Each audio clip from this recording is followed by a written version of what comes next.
Please. Thank you very much. Mr. President, it's truly a privilege to be on this panel and sitting at the same table with you here today. Thank you for coming to Arizona for the 5th time. My name is Pam Kirby, and I'm a first-generation college graduate.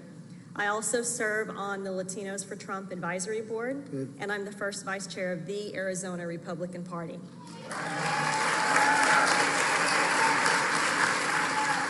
Most recently, I completed 8 years of service on my local school board, and in the spirit of lifelong learning, 3 months ago, I earned my master's in education policy. Great. I have a lot of responsibilities and priorities, but my passion lies with education policy, and that's what I'd like to talk with you about today.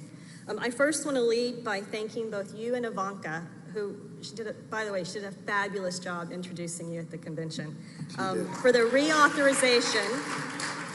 I want to thank you both for the reauthorization of the Perkins Career and Technical Education Grant, CTE grant. That was worth over $30 million to Arizona for more than our 200,000 CTE students.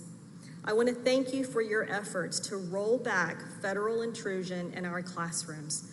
That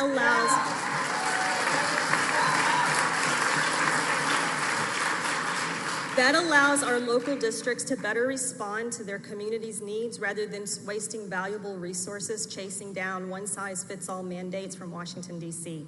And you mentioned it earlier. I'm grateful for the opportunity zones that you have created because that encourages expansion of quality charter schools in our most underserved communities.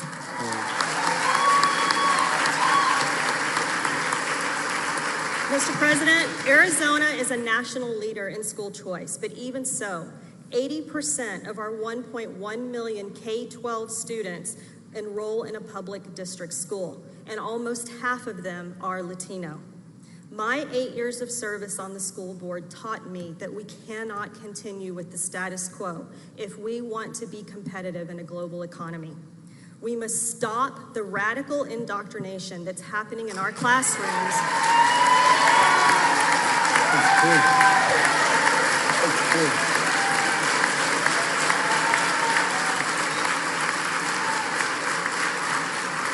We must stop the indoctrination and instead teach our children to love our country and all she has to offer. And Mr. President, that includes standing for the American flag.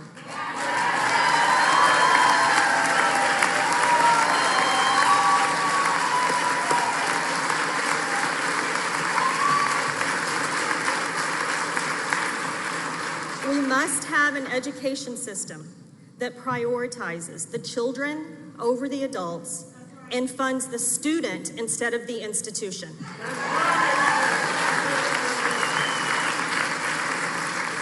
You know, you talked about school choice earlier. There are a lot of candidates out there who say, school choice for me, but not for thee. We have to reject those candidates because school choice cannot be reserved for just the few people. We need to empower all parents with the right to choose the educational systems for their children. And more importantly, we need to empower them with the means to execute against that choice. And when we have done that, we will have truly freed all students from their zip codes.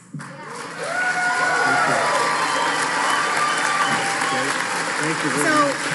In closing, Mr. President, I want to thank you for your commitment to the American people, and more importantly, I want to thank you for your commitment to the most vulnerable of our society, our children. Thank you. Great job.